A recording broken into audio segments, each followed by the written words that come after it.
Yo tout le monde, ici Jus tout seul car on ne peut pas être toujours accompagné malheureusement. Et oui, c'est ça. Mais après c'est plus court à monter parce qu'il n'y a que moi qui parlera, donc tant mieux dans un sens. Mais bon, aujourd'hui nous sommes ici pour parler de Transformers One ou Transformers le commencement en français parce que les Français ne se sont pas foulés sur le titre. Mais avant de parler de ce film et du cas un peu particulier de ce film-là, de ce statut particulier, j'aimerais quand même donner mon avis sur la saga Transformers de manière générale car il me semble que j'en ai parlé seulement durant ma critique de Bumblebee il y a quelques années. J'étais jeune, j'étais naïf, le temps a passé, mes avis sont changés, je n'ai pas vraiment envie de voir ce que je pensais des films Transformers à l'époque. Après, je pense que ça n'a pas tant changé que ça en général en termes d'avis. Mais moi, je suis un individu qui a grandi avec la franchise de Transformers, en fait, c'est un peu ma jeunesse, hein. C'est dès le premier film de Michael Bay, j'ai été bercé par le premier film de Michael Bay, produit par Steven Spielberg, etc. Et ensuite, je me suis fait tous les films Transformers. En parallèle, j'ai enchaîné le Transformers Animated, qui était le dessin animé de l'époque. Ensuite, j'ai enchaîné Transformers Prime. Bon, je crois que j'ai pas tout vu non plus, mais j'ai quand même vu un gros morceau de Transformers Prime à l'époque, dans ma jeunesse. Et je m'étais tapé aussi la G1, donc les Transformers Generation One, donc le tout premier dessin animé Transformers des années 80, le dessin animé qui a quasiment instauré tout le lore de Transformers, avec les comics Marvel qui étaient publiés en parallèle du dessin animé. Et j'avais aussi regardé Beast Wars quand j'étais jeune, donc le dessin animé 3D révolutionnaire pour l'époque, malgré que la 3D vieillit. Donc c'est Transformers de animaux durant un futur plus ou moins apocalyptique, nous allons dire, naturel. Donc je ne me considère pas comme un énorme fan de Transformers dans le sens où j'ai pas assez de connaissances pour dire quel truc de tel machin. Pour moi, le fan parfait de Transformers, c'est le fan déjà qui connaît le lore de Transformers, qui adore le lore de Transformers. C'est aussi un mec qui est fan de voitures, peut-être fan de Formule 1, qui se connaît bien en marque de voiture, qui adore voir un personnage juste parce qu'il appartient à telle marque, et parce que si les films Transformers, c'est beaucoup de sponsors de marques de voitures qui veulent faire apparaître l'un de leurs modèles dans tel ou tel film, et surtout des grands fans de collection en fait, parce que Transformers à la base c'est Hasbro, c'est des jouets à la base. Initialement c'était des jouets qui sont devenus extrêmement populaires et qui ensuite étaient reconvertis à un lore que Marvel et le dessin animé ont donc créé et qui a donc conçu tout le cross-média qu'on a eu autour de Transformers en fait. Donc et moi, je vous avoue, à part le lore, moi, tout ce qui est voiture, je suis pété, tout ce qui est collection, je suis pété. Moi, j'aime bien les Hot Toys et les Funko, quoi, mais après, j'ai quand même des collections, j'ai quand même des petits jouets de quand j'étais petit de Transformers, que j'ai toujours, bon, pas ici parce que je suis pas chez moi, mais, chez moi, la famille, quoi. Mais, oui, j'ai plein de jouets Transformers de l'époque, des films Michael Bay chez moi, donc, mais en dehors de ça, je continue pas nécessairement à collectionner Transformers, sauf si je vois, par exemple, une collection de malade mentale, quoi. Mais bref, je diverge. Mais oui, si je dois donner un avis, sur les films en particulier, moi j'ai grandi avec les films de Michael Bay, et moi j'aime bien Transformers 1, mais ça n'a jamais été mon préféré, même si pour beaucoup c'est objectivement le meilleur des 5 de Michael Bay, dans le sens où moi je trouve que justement le fait que le film mette 1h30 à nous caser des robots, moi ça me faisait chier. Quand je me rappelle, même quand j'étais gosse, ça me faisait chier. Ce qui était bien, c'est qu'il y avait un build-up. Ça, c'était bien, il y avait un build-up. Dans ce film-là, tous les robots étaient mis en scène d'un point de vue humain. Donc on les voyait tout le temps en contre-plongée, ça c'était super cool. On avait là vraiment le sentiment de l'immensité qui était bien retranscrit. Et puis il y avait un build-up sur l'apparition progressive des robots qui était très bien faite. On voyait des robots de loin, des robots un peu traités de manière horrifique, des jumpscares, des robots, on voit que la voiture et on voit jamais leur forme robot avant une certaine période, jusqu'à la scène iconique de l'arrivée des Autobots qui est magistrale.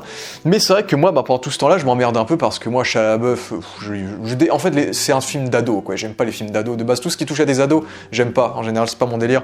Mais Shia LaBeouf qui cabotine, qui gueule et tout pendant tout le film avec elle s'appelait Michaela, Megan Fox, bimbo sans personnalité. Oh, ça me faisait chier, ça m'intéressait. Même quand j'étais jeune, je m'en foutais complètement. Mais au moins, on avait un combat final qui était cool avec Megatron, etc. Megatron qui était super flippant en termes de design. C'était vraiment un robot de film d'horreur, Megatron. Ce qui faisait que je trouve que Transformers 1 était quand même mémorable, notamment en grande partie pour la mise en scène, pour les tentatives de mise en scène de Michael Bay, le côté explosif, le côté practical, évidemment de Michael Bay qui a toujours tenté ce côté-là, et surtout les effets spéciaux, quoi. C'est que ces films-là, surtout celui-là, parce que c'est le premier, sont des révolutions, quoi. Avec ces films-là, on a réussi à perfectionner la tentative de modéliser la texture métallique, en fait, ce qui fait que les rendus toujours aujourd'hui, parce que le film est sorti en 2007, il y a presque 20 ans quand même, le film se porte toujours aussi bien visuellement, le film ne vieillit pas et ça c'est fou. Et puis on va quand même penser à Steven Spielberg qui possède les droits, je crois, de la saga, mais en tout cas qui possède les droits ciné avec Amblin, etc., je suppose, de la saga. C'est lui qui a engagé Michael Bay sur la saga, et c'est lui qui a eu l'idée de faire de Bumblebee un personnage muet, Parce qu'à la base, lui, il voulait faire un truc où pour lui, Transformers, il voulait faire un film un peu à la type Géant de Fer, où tous les robots étaient muets, mais on lui a dit, frère, c'est pas Transformers. Donc il a fait, ok, Bumblebee muet, mais pas les autres, ok. Et au final, c'est devenu quelque chose de culte, et beaucoup de personnes pensent que Bumblebee de base est un personnage muet, alors que non, c'est pas du tout le cas. Donc c'est une invention des films et de Steven Spielberg, donc qui c'est pas la première fois il en a fait des choses, Steven Spielberg, pour ceux qui apprennent que Spielberg est très impliqué sur la saga Transformers. Mais oui, c'est un film qui est intéressant pour ce côté-là. Après, le scénario est très con, c'est débile, mais c'est divertissant, sauf le début. Moi, la première heure, je m'emmerde un peu, ce qui fait que c'est pas mon préféré. Là où le 2, j'aime beaucoup le 2, la revanche du Fallen, dans le sens où dans le 2, on met les bouchées doubles. T'as des véhicules de construction géants, le mec avec 2 roues, là, il est du début du film gigantesque, qui était super stylé. En vrai, c'est des films d'action, de style. C'est ça le défaut de la saga, de toute façon, c'est qu'on développe pas les robots, ça c'est un défaut, on est beaucoup sur des personnages qu'on tue sur le tapis, des figures iconiques de la saga qu'on voit survoler en 2 minutes. Donc ça, c'est un gros défaut majeur de la saga, mais c'est vrai qu'à l'époque, on était vraiment dans le côté test et le côté, on va traiter le concept par le biais de l'action. Et moi, je kiffais beaucoup à l'époque, parce que j'avais pas trouvé dessin animé. Le 2, moi, j'avais vraiment aimé, parce que c'était un film qui allait à fond entre les véhicules de construction, le Devastator à la fin, qui est immense et qui est excellent. Un peu sous-utilisé, malheureusement. Les petits robots comme Willy, qui sont drôles aussi. Jetfire, pour te montrer un robot retraité. Bon, les robots jumeaux racistes, ça, c'était du mauvais goût, évidemment, ça, c'est bien connu. Et il y avait aussi ce côté, bon, par contre, déçu, même quand j'étais gosse, je le savais, frère, Arcee, tu fais pas ça.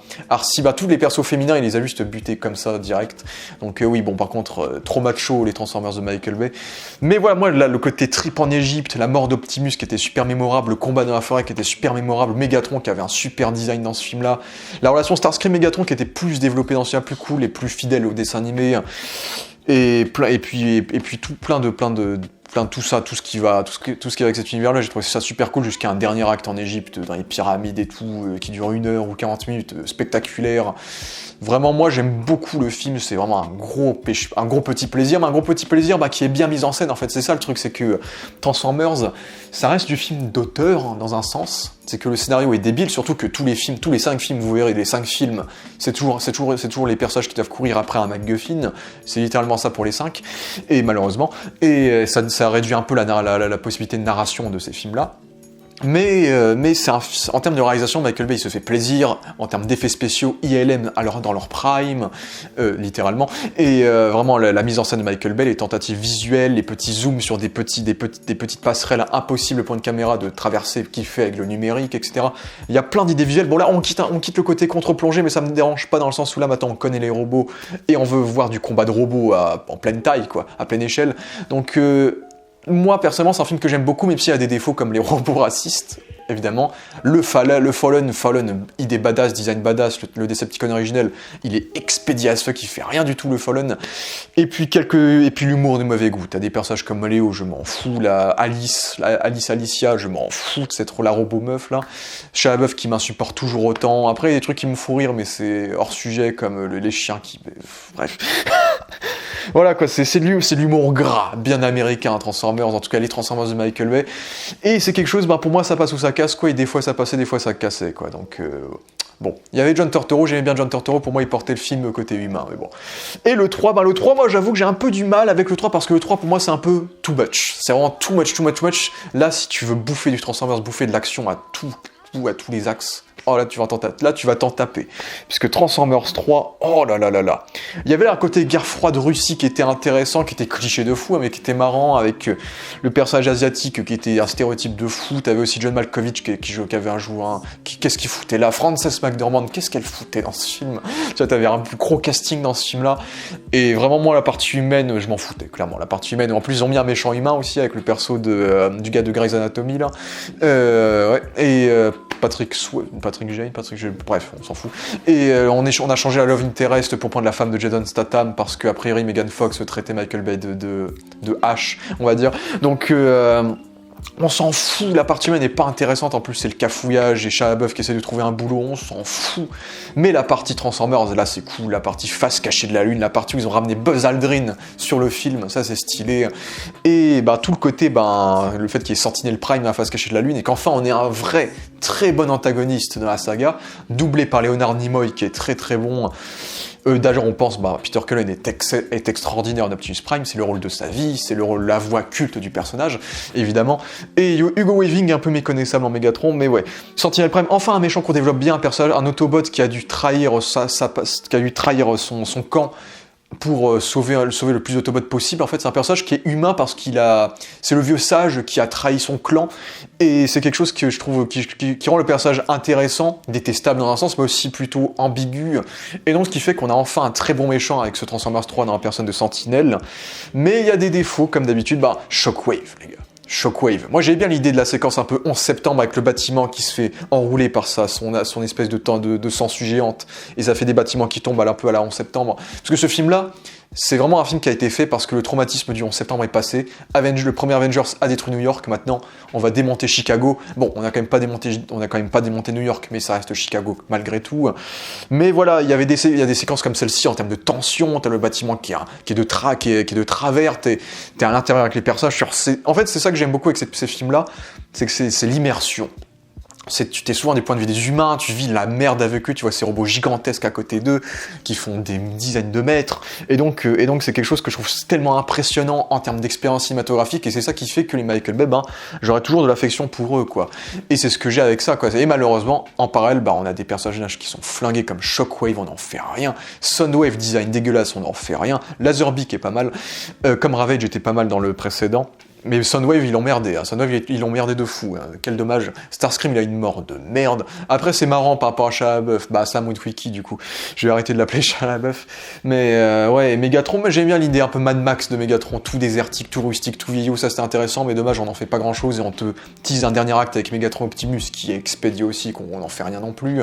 Donc il y a des choses qui me déçoivent dans ce film-là, et puis il y a des nouveaux persos, comme il y a un perso qui est censé être Mirage, c'est pas du tout Mirage. T'as un perso qui est censé être Will Jack, et au final c'est une parodie de Q de James Bond qui a été assouvi par Steven Spielberg par ailleurs. Merci Steven pour tes choix dantesques. Et on aime beaucoup Steven Spielberg, mais sur Transformers il a fait quelques bullshit, on atteste. Mais c'est un film quand même qui est cool parce qu'il y a des morts comme Ironhide, qui est un personnage quand même qui avait une vraie personnalité dans les films malgré qu'il y ait peu de temps d'écran, qui a une mort choquante, des scènes d'action super cool. Bon, des scènes d'action, on voit que Michael Bay a récupéré des plans de ses anciens films pour les caser dans son nouveau film. Je sais pas comment prendre ce type de procédé, mais bon, on fait avec.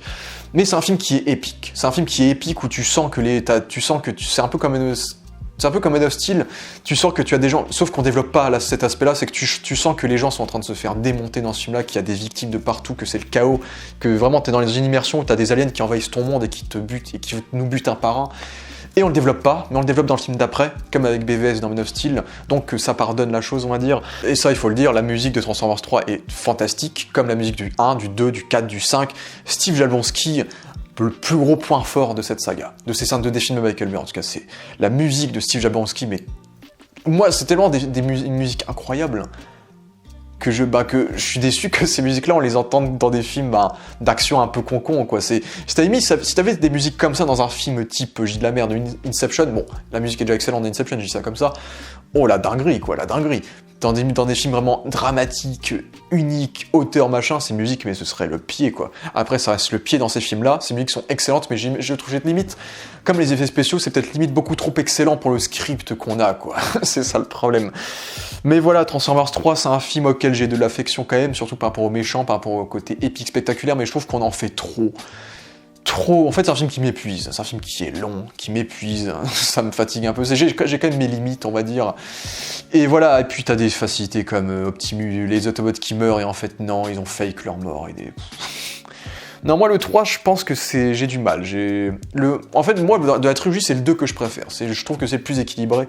Le 3, on en fait trop, le 1, on n'en fait pas assez, en fait, c'est un peu ça, mon délire. Donc, ouais, c'est un peu mon avis sur la trilogie, mais moi, le 4, il se fait démonter par beaucoup de monde. Beaucoup trouvent que le 4, c'est le début de la fin de Transformers, alors que le 4, je pense que c'est mon préféré des Michael Bay. Il y a des défauts inhérents à la saga. On sent que Michael Bay, on en a encore plus rien à foutre à certains moments, dans le sens où il y a des faux raccords, on voit un mec qui est dans le truc, il est même pas censé être là, il y a des faux raccords que même en ayant vu au premier visionnage, je les ai vus, quoi, genre un fond vert qu'on voit qui a pas été changé là-bas, un modèle 3D qui a pas été fini là-bas, un mec qui se prend une explosion dans la gueule qui est pas censé être dans le plan. Michael Bay, on n'avait rien à péter sur ce côté-là, et puis un aspect, j'admets, j'admets ce côté-là que les gens peuvent dire et que je captais pas trop quand j'étais jeune, mais c'est le redesign des Transformers dans ce film-là, où en gros on a bâti des redesigns de manière à ce qu'en fait on puisse limite pas les transformer. En fait, c'est que j'adore les designs, hein. J'adore Optimus qui est un design de chevalier, c'est super stylé, mais le truc c'est que d'où tu rends ce design là en camion en fait. Et c'est là que tu vois que dans ce film-là, les transformations sont très capillotractées parce que ça se voit que ils ont juste transformé des pièces pour faire genre que ça se transforme en camion, quoi. Donc c'est là que limite, ouais, on peut s'accorder sur le fait qu'on perd presque la notion de Transformers, ce qui est un défaut immense. Et je l'admets aujourd'hui, en 2024, 10 ans après, du coup, pile poil 10 ans après. Mais bravo aux animateurs d'avoir quand même réussi à faire des transformations. Et puis il y a des concepts de design que je trouve cool, beaucoup moins cafouillage que Michael Bay qui faisait des designs très expérimentaux, on avait vraiment très pièces. En fait, il y avait des pièces de partout qui faisaient le visage de tel personnage. Ce qui était super impressionnant, c'est les transformations ne cesseront jamais de m'impressionner dans les films Transformers. C'est dinguerie à quel point tous les détails qui se transforment, vraiment, j'ai jamais eu autant de respect pour. Je respecte énormément les artistes VFX, mais pour Transformers, les modélisations pour les transformer sur différents axes et tout, mais le respect immense que j'ai pour ces artistes VFX, le rendu est malade et fou. Et j'ai bien aimé les rendus les designs un peu plus simplets de Transformers 4. T'as genre un espèce de militaire un peu gros avec sa cigarette, t'as un mec avec un manteau, t'as un samouraï. Genre c'est des designs plus simples, mais plus cool, et j'ai été content que dans ce film. En fait, ce qui est cool dans ce film-là, c'est qu'on revient à un groupe plus concis de Transformers. C'est qu'il n'y a pas 10 Autobots dont la moitié sont complètement, bon, même tous, hein, en dehors d'Optimus et Bumblebee, surtout survolés de fou. Là, je trouve qu'on a un temps d'écran qui est plus intéressant entre les personnages, et tous, bon, sont stéréotypés, mais ont tous un temps d'écran bien partagé et une caractéristique définie, quoi. Le samouraï, il est sage, le militaire, il est un peu bourrin, le mec avec le manteau, c'est un peu un mec un peu impulsif, un peu casse-cou, et t'as Bumblebee et Optimus à côté, et donc ils ont tous leur personnalité, on peut s'attacher quand même à eux par le biais de ces personnalités-là. Donc je trouve que j'aime bien le côté, on revient à du old school, à un groupe plus petit de Transformers, surtout qu'on te tue le bon personnage pour te créer l'émotion, c'est-à-dire Ratchet, qui était là depuis le premier film, seul film où tu avais un nombre plutôt concis de Transformers aussi, où du coup on avait le temps un peu de s'attacher à eux, on va dire. Donc la mort de Ratchet m'avait déchiré à l'époque, je me rappelle. Donc, et puis Optimus, c'était intéressant d'enfin donner un développement à Optimus, déjà qui a souvent eu ce défaut dans les films Transformers d'être un sadique, il tue tout le monde. Optimus, il tue et il torture tout le monde, c'est n'importe quoi. Mais là, c'est plus justifié parce que dans ce film-là, justement, c'est ça que j'adore avec ce film-là, qui fait que pour moi, il y a des layers, des étagères en plus par rapport à la trilogie précédente, c'est que t'as tout un contexte politique, t'as des thématiques. En fait, c'est le Civil War, un peu, je parle de Marvel, c'est un peu le Captain America Civil War de Transformers, en fait. T'as une giga-guerre qui a causé des tonnes de dommages collatéraux, de décès, etc. Ça a été le 11 septembre de cet univers, entre guillemets, en 10 fois pire. Et t'as le gouvernement qui fait, bah écoutez, on va faire aucune distinction entre Autobots et Decepticons, on va tous les massacrer un à un parce qu'ils ont massacré Chicago, quoi. Et donc t'as le gouvernement qui sont donc les antagonistes du film, avec la CIA, je crois, avec donc ce personnage-là de Lockdown qui a tellement sa place dans ce film-là, parce que Lockdown, c'est le personnage qui n'a aucun camp. C'est le mec qui s'en fout, hein, c'est juste un chasseur de primes, il est là pour la paye, pour l'opportunité. Et donc moi, juste voir ce côté, en plus il y a ce côté un peu Amérique texan, avec le personnage de Kate Yeager qui vit dans sa petite ferme, qui est un peu un déboulonneur, un mécanicien qui a pas trop d'argent, qui est un peu dans la pauvreté, etc. Qu'on met en parallèle par rapport au gouvernement qui veut massacrer tout le monde. Je trouve qu'il y a un petit côté, bon, je force quand je dis ça, mais je trouve qu'il y a un petit côté Logan, tu vois, dans le sens où on a ce côté plaine désertique, Autobots un peu dépressifs, qui se font massacrer un à un. Je trouve qu'il y a un peu le même contexte un petit peu que Logan dans un sens, et je trouve que j'adore ce côté un peu plus rustique, un peu plus sombre, et plus politique, hein, de la saga. C'est vraiment, t'as les humains qui se disent, on va buter tous les Transformers, et en plus, en parallèle, et ça aussi c'est super cool, en parallèle, t'as tout le délire, nous on va créer nos propres Transformers pour nous protéger, avec donc ces Transformers nanotechnologiques, impossibles à tuer parce qu'ils peuvent se reconvertir en boulons de nanotechnologie, donc ils sont intuables, ils peuvent se métamorphoser en tout ce qu'ils veulent.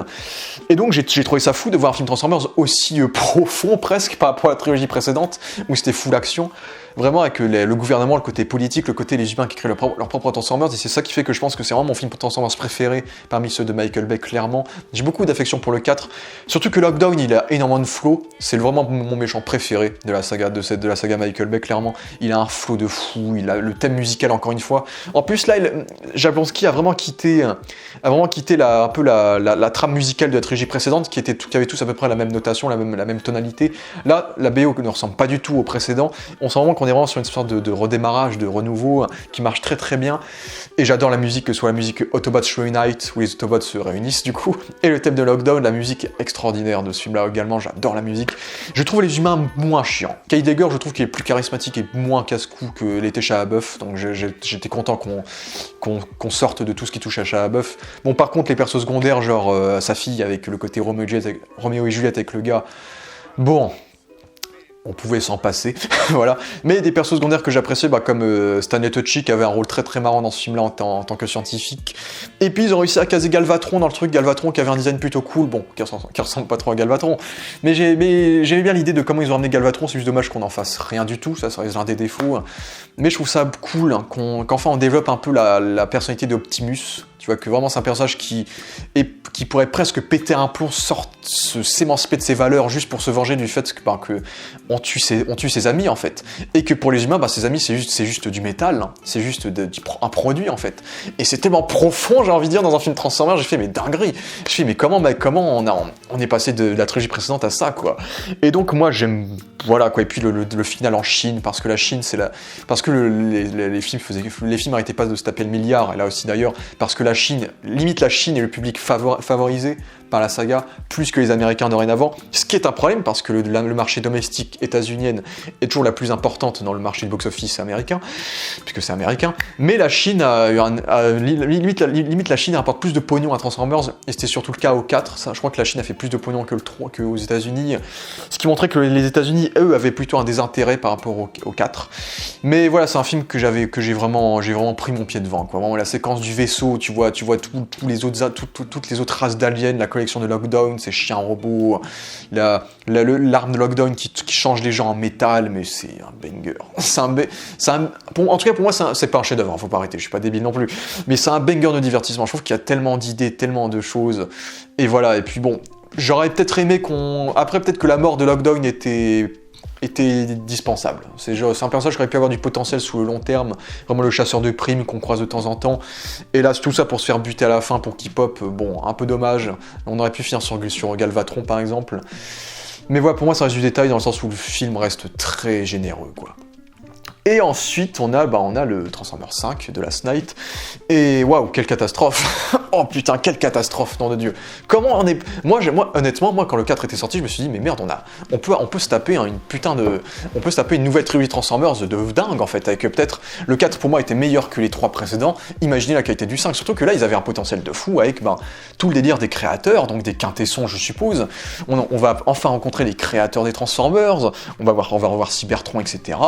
Et d'ailleurs, la bande-annonce était dingue, hein. La bande-annonce était super cool, la musique était incroyable, et le film était nul à chier. Mais quelle catastrophe, putain. Quelle catastrophe. Déjà, le changement de format. Je respecte le fait que Michael Bay adore expérimenter. Ok. En sachant qu'en plus, Michael Bay, c'est le mec... Michael Bay, il est du genre à ne jamais vouloir faire un film Transformers à chaque fois qu'il en fait un, mais le cachet parle tellement fort qu'à chaque fois, il acceptait de faire un film Transformers, et dans ce film-là, ça se sentait qu'il en avait plus rien à faire, clairement. Déjà que ça se sentait un petit peu dans le 4, mais là, vraiment, l'idée de changer des formats toutes les secondes, mais ça... Moi, ça m'avait pas... je sais que ça a donné la nausée à des gens.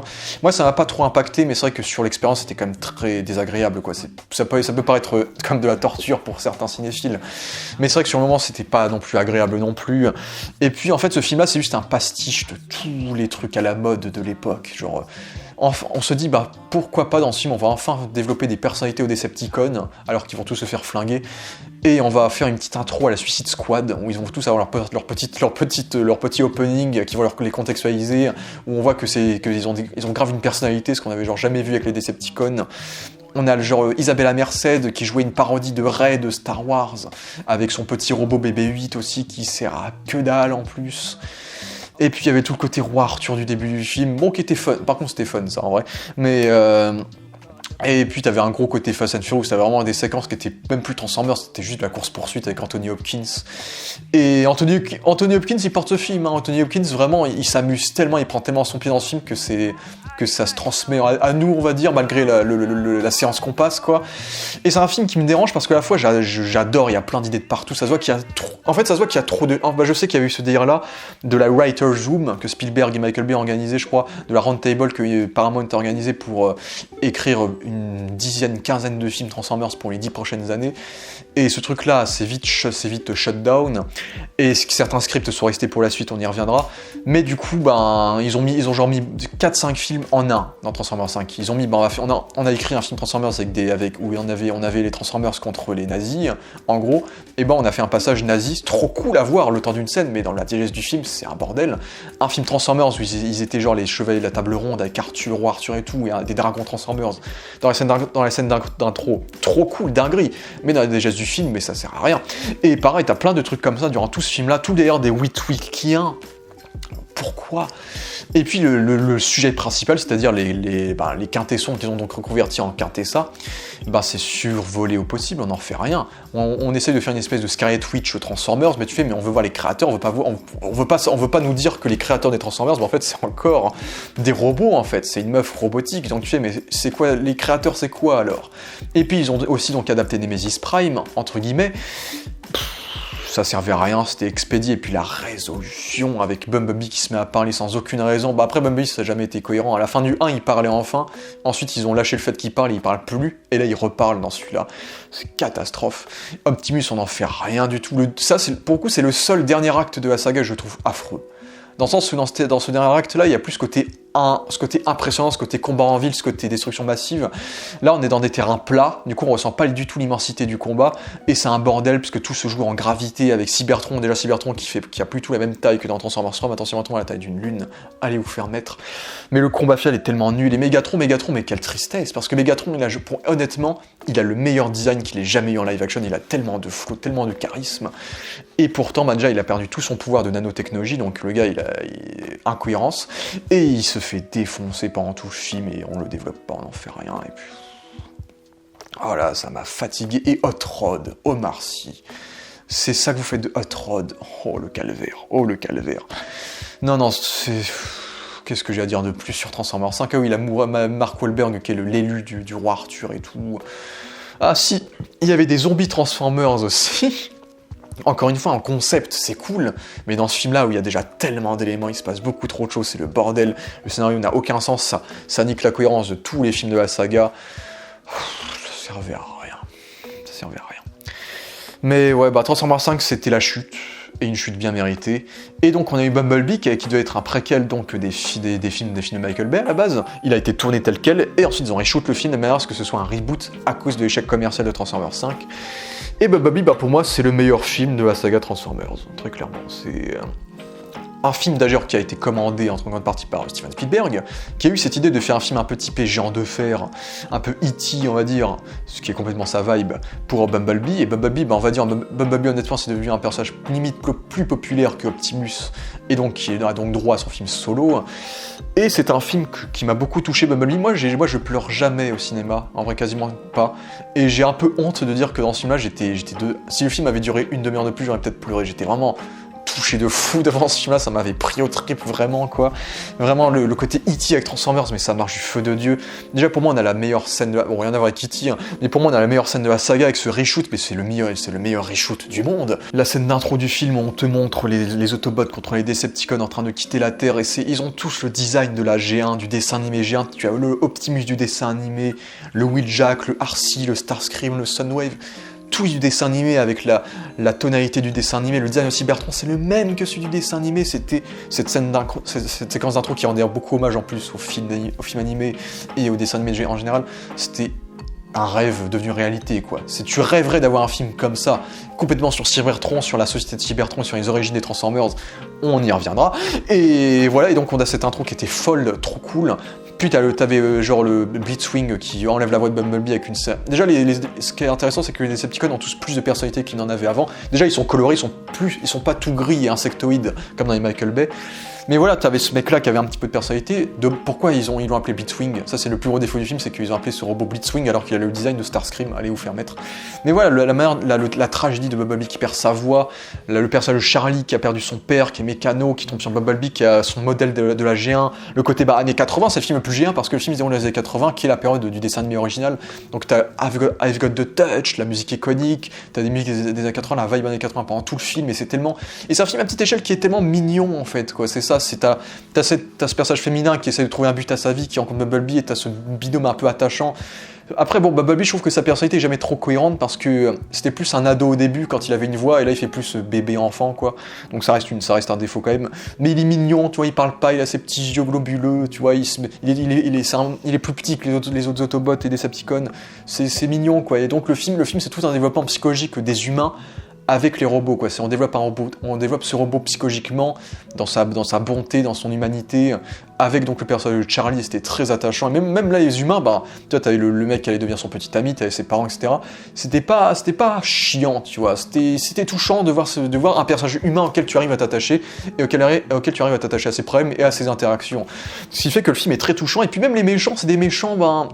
C'est des Decepticons à petite échelle qui ont une personnalité, quoi. T'en as un qui fait des vannes, t'en as une, c'est une femme-bot, et ça, on manquait cruellement de femme-bot dans la saga Transformers avec Dropkick et Shatterstar. En plus, c'était Angela Bassett et Justine Theroux qui faisaient la voix.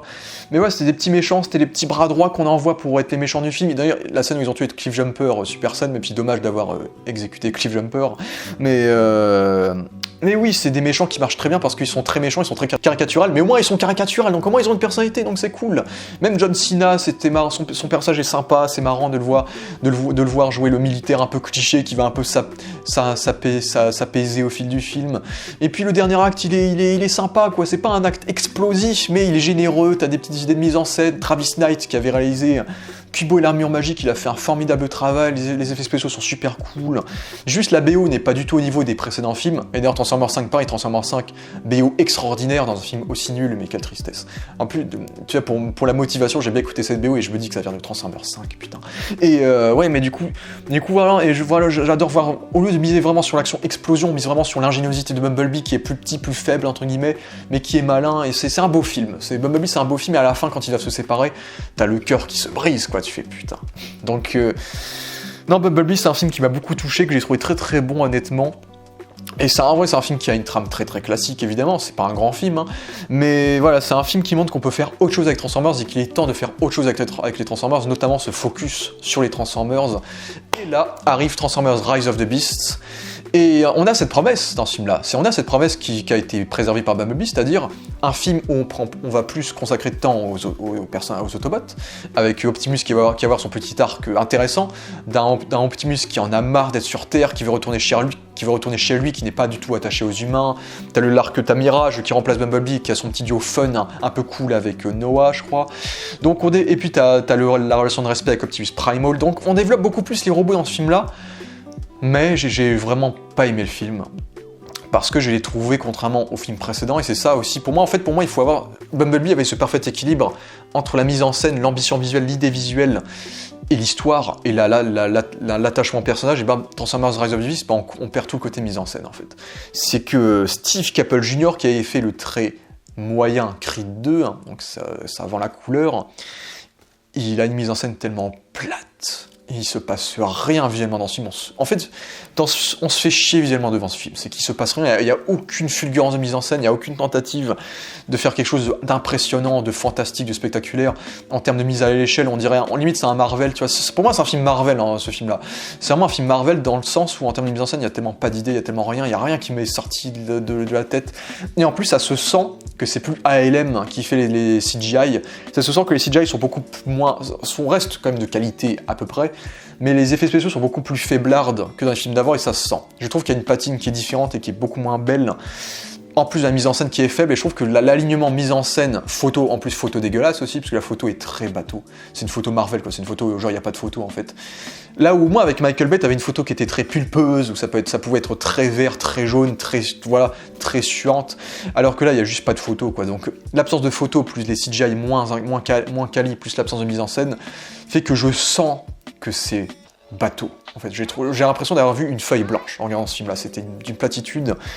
Et c'est dommage parce que les humains étaient pas inintéressants. Pour le coup, Noah, ex-militaire, qui veut renouer avec sa famille, il sort de l'armée, etc., il n'a pas d'argent, etc. C'est intéressant. L'archéologiste, pourquoi pas, c'est pas inintéressant aussi. Donc les humains sont pas inintéressants, c'est juste que, on te dit, ouais, on va enfin faire un film Transformers, on va bien développer les Transformers, et au final, tu mets trop de Transformers, et au final, en fait, on les développe pas tant que ça, en fait.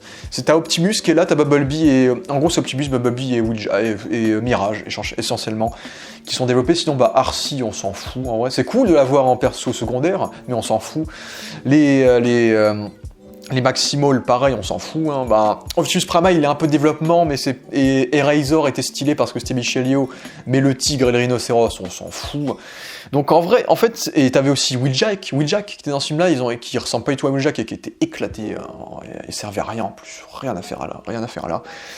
Mais du coup, et puis t'as les méchants, moi, et c'est dommage parce que c'est la seule fois qu'il y avait un peu d'idée de mise en scène avec les méchants, parce qu'ils ont voulu faire un truc un peu horrifique avec Scourge, le personnage Scourge oublié par Peter Dinklage, qui avait cette vibe horrifique où t'avais son plastron tout lumineux qu'on voyait même dans le noir, et sa voix et sa performance, et le fait qu'on installe une petite rivalerie entre lui et Optimus, ça instaure un peu plus de personnalité aux méchants, et ça c'est cool, tu vois, avec donc les autres méchants. Donc là t'as le personnage, j'ai plus son nom, Knight quelque chose, la katana, la Transformers violette avec ses katanas. Elle aussi, elle est stylée en termes de design. Et t'as le méchant, le méchant bien bulky aussi.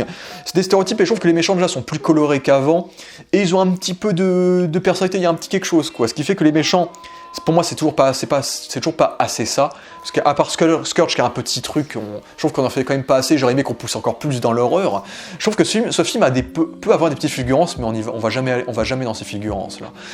Et surtout avec l'intro, moi je trouve super cool qu'on ait Unicron dans ce film-là. Mais le truc c'est que Unicron a un potentiel de mise en scène de dingue parce que le mec fait la taille d'une planète, littéralement. C'est une planète géante. Et dans ce film-là, on te rend hommage à la scène d'intro du film des années 80. J'en parlais après. Qui est une séquence iconique, tu ressens l'immensité, le danger, la mort arrivée qui dévore cette planète, et dans ce film-là, on te refait cette scène dans une planète de forêt, donc visuellement on se fait chier, on voit que 4 Pekno de Maximals, donc on se fait chier, on sent pas l'urgence en fait.